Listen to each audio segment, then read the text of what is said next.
की फसल के पहले 30 से 40 दिन इंतहाई अहमियत के हामिल होते हैं। इसी दौरान गंदम अपने शगुफे बनाती है और फी एकड़ पौधों की तादाद का तयन भी करती है। फी एकड़ पौधों की तादाद 15 से 17 लाख के दरमियान होनी चाहिए, तभी आपकी 60 मन से जायद पैदावार आएगी और ये तयन पहले 30 से 40 दिनों में हो रहा होता है।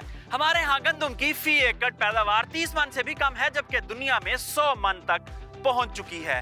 वजह सिर्फ ये है कि पहले 30 से 40 दिन गंदम की फसल की हिफाजत नहीं की जाती। आइए आपको बताते हैं कि शगुफे बढ़ाना क्यों जरूरी है।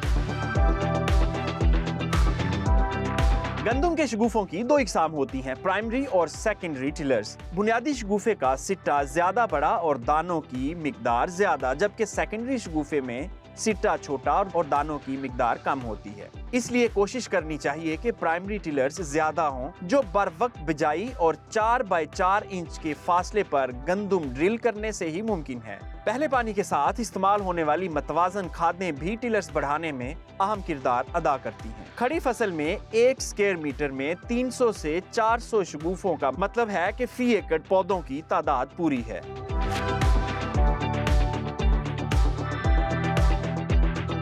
पाकिस्तान में गंदम की फी एकड़ पैदावार कम है, बल्कि यूं कह लीजिए इंतहाई मायूस कुन है। लेकिन पाकिस्तान में ही चंद प्रोग्रेसिव फार्मर मौजूद हैं जो 70 मन तक फी एकड़ पैदावार ले रहे हैं। इस वक्त हम एक ऐसे ही किसान राय फरीद साहब के साथ मौजूद हैं जो हर साल गंदम की 60 से 70 मन के दरमियान पैदावार लेते हैं। उनसे पूछते हैं कि किसान क्या गलती करता है जो पैदावार कम आती है। अस्सलाम वालेकुम सर। जी वालेकुम सलाम, शुक्रिया सर। पिछले काफ़ी सालों से बल्कि हमारा ये फार्म रिकॉर्ड प्रोड्यूस कर रहा है गंदम का। हम मुकाबलों में भी जाते हैं और कोशिश करते हैं कि अपने फार्म से जितनी ज़्यादा पैदावार हो सके उतनी लें। इस वक्त जिस फील्ड में आप यहाँ खड़े हैं ये सोइंग 5 अक्टूबर की है। गंदम में सबसे ज़्यादा ज़रूरी होता है टाइम का मुतय्यन करना आपने। फार्मर क्योंकि उसके पास दूसरी क्रॉप्स होती हैं, या वो मुंजी के बाद लगा रहा है या मकई के बाद या कमाद के बाद, तो उसमें उसका टाइम जो है वो सबसे ज़रूरी है। जितनी जल्दी हो सके इंसान को या काश्तकार को वो काश्त करनी चाहिए गंदम। काश्तकार को ख़ुद अपनी ज़मीन की साख्त देख के उससे अंदाज़ा लगाना चाहिए कि आपका पहला पानी कब लग रहा है और आपकी ज़मीन को कब उसकी ज़रूरत है।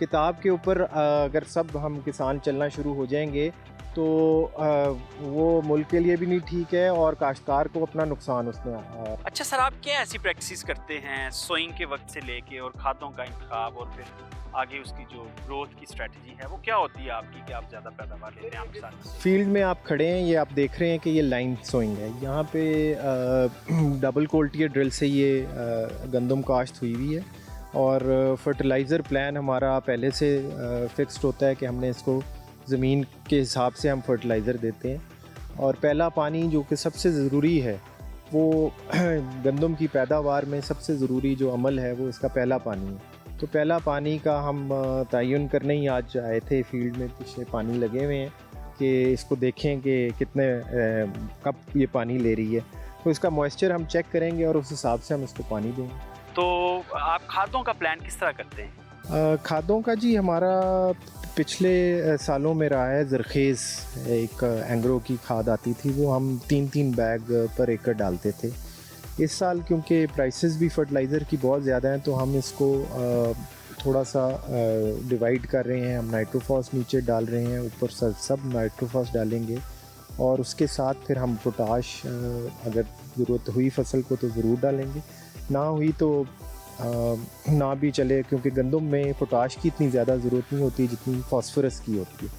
फास्फोरस इसको भरपूर हम देंगे और वो ज़मीन के हिसाब से इसके एनालिसिस हमारे पास पड़े हुए हैं, जहाँ जहाँ जिन फील्ड्स के एनालिसिस हैं उस हिसाब से हम इसको फास्फोरस देंगे। अच्छा, हमारे अक्सर किसान जो है वो एनालिसिस नहीं करवाते और वही जो गवर्नमेंट का एक स्लोगन है कि नीचे इतनी बोरी डालें इतनी ऊपर डालें, आपको लगता है ये सही है या इसको चेंज होना चाहिए? नहीं जी, बिल्कुल चेंज होना चाहिए। हर ज़मीन की साख्त फ़र्क है, हर ज़मीन की न्यूट्रिशनल रिक्वायरमेंट्स फ़र्क हैं। तो काश्तकार को ख़ुद ही ज़मीन को हाथ लगा के ये मिट्टी का अंदाज़ा लगा के उसको अपनी खाद अपनी जेब के हिसाब से। मतलब इस साल हमारे पास अगर नहीं इतने वसाइल तो हम नहीं इसको इसके अंदर इतनी फर्टिलाइज़र डाल सकते। आप जो सोइंग करते हैं मशीन से करते हैं या छट्टा देते हैं, और आपको क्या लगता है बाकी किसान कहाँ गलतियाँ करते हैं? हम कोशिश करते हैं जी मशीन जहाँ तक यूज़ हो सके हमारे से, पर मुंजी का जो वड होते हैं उसको ज़मीन बनाना बड़ा मुश्किल होता है, वहाँ पे छट्टा चल जाता है।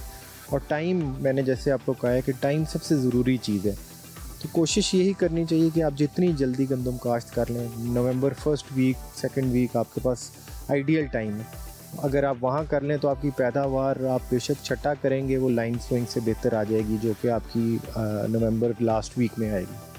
तो सबसे ज़्यादा ज़रूरी इसमें टाइम है, आपका टाइम मैनेजमेंट है, आपके वसाइल हैं, आपके ट्रैक्टर्स उस वक्त एग्जॉस्ट हो रहे होते हैं, आपके लोग एग्जॉस्ट हो रहे होते हैं, क्योंकि काफ़ी वर्कलोड होता है।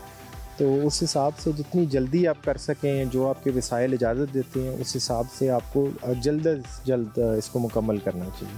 जी सर, आपके वक्त का बहुत शुक्रिया। किसान भाइयों, मतवाज़न खादें और बर वक्त काश्त करके आप भी फरीद साहब की तरह अच्छी पैदावार ले सकें।